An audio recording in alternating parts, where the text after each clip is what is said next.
What's going on, guys? Gainz Gaming here, and today we are talking about the brand new release of Sun Tzu Prime.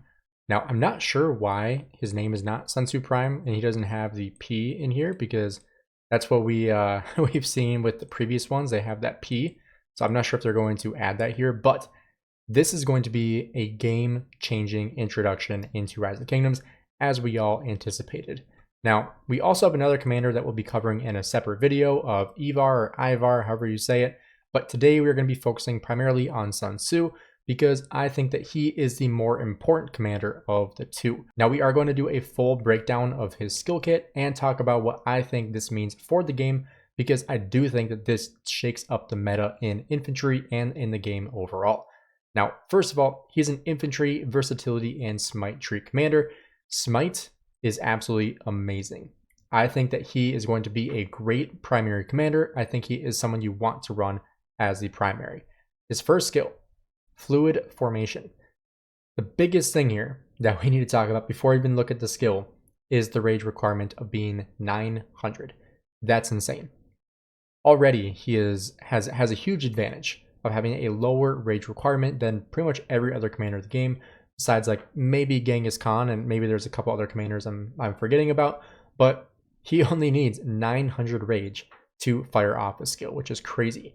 Now, this commander's troop immediately gains the military sage effect for 5 seconds and deals smite damage to the enemy target of 3000 damage factor.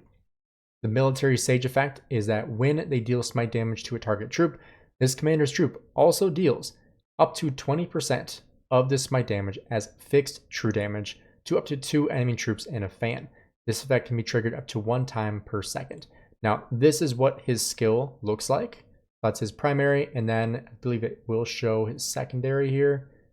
Maybe not. It will be in a fan though, so it'll be kind of similar to like Sun Tzu, the actual Sun Tzu in that fan shape, to up to 2 additional commanders. I'm assuming that the target that you are hitting is going to be one of the 2, so an additional target here. One thing that also is not being shown here that I don't think I've seen anybody talk about in videos is that it does not say that when you hit more than 1 troop, it reduces the damage by 15%.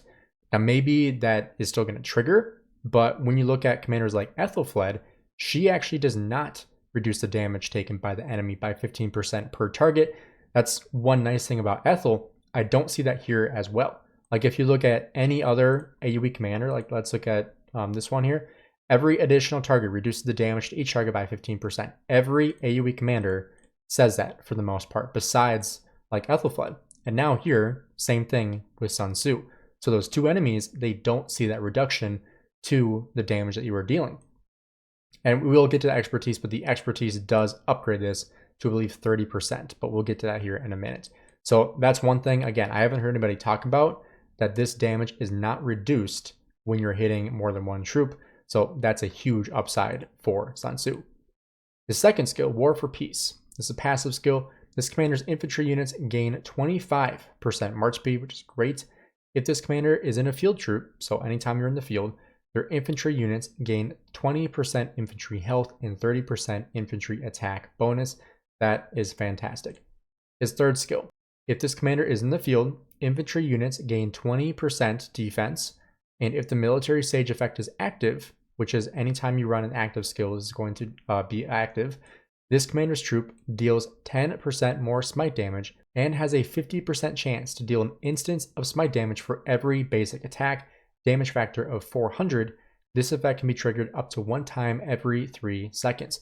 So what that means is that you have an instant proc damage with Sun Tzu here, which is awesome. You love to have instant proc damage because in the way that fighting happens here in 2026, instant proc damage is phenomenal. You want instant proc damage because sometimes you're not able to get your active skills off because people run away and you're not able to get to them. So this is fantastic, having an instant proc damage, and a 50% chance is pretty phenomenal. This could be also a great option for people that are city popping, running Sun Tzu, kind of similar to like Alexander the Great or Harold.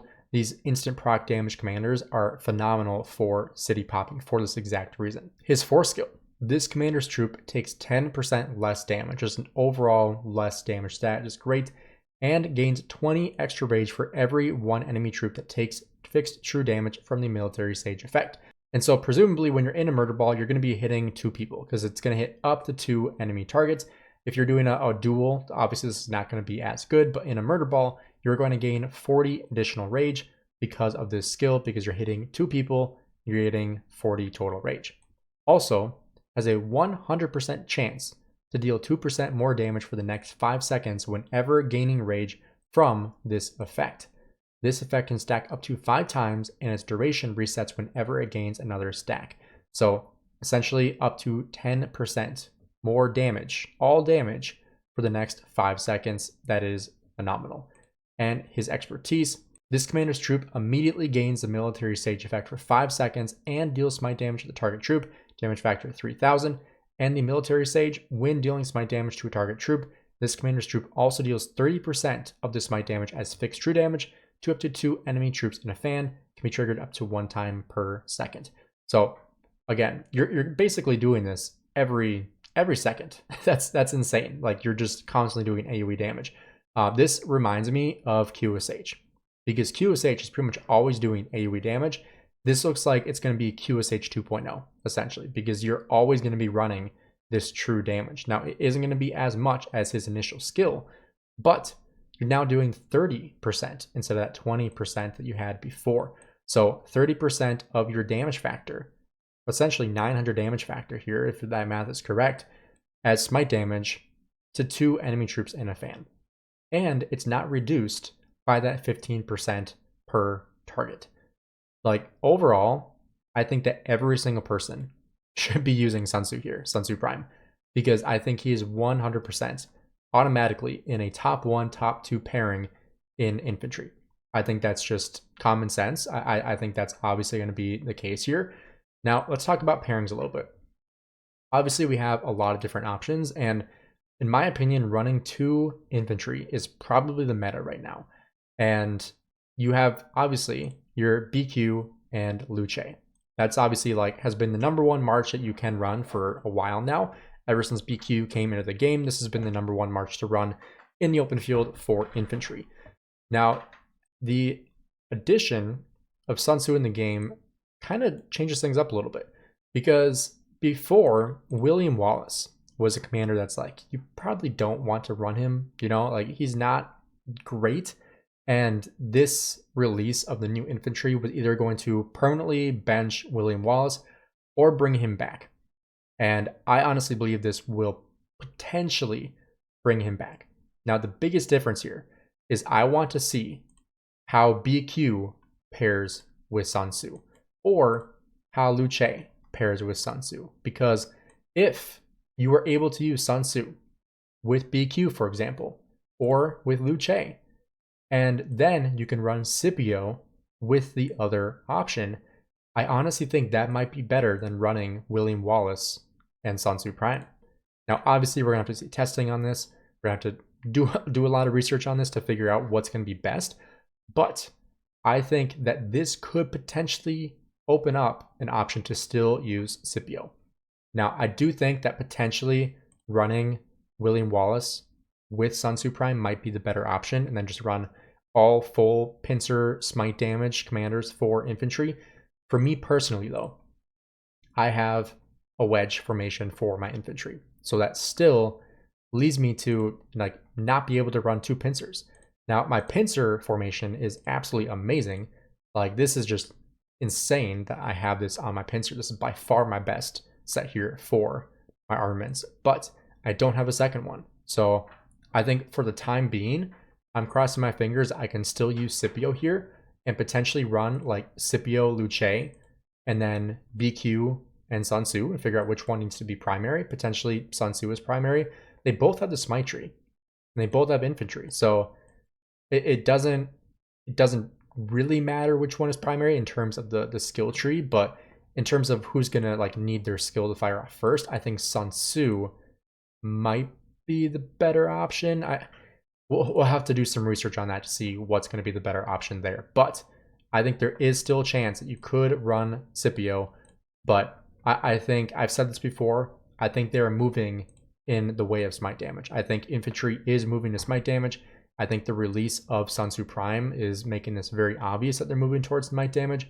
And I think I definitely need to continue working on pincer, get another pincer formation going, and maybe be able to start converting these into pincer. That way I have a set to use, and then potentially bench my Scipio and bring William Wallace back into the mix. And I'm planning on resetting Ragnar Prime when we get the skill reset or the commander reset. I have 690 legendary heads into him, so I'll be able to essentially move that right into Sun Tzu Prime.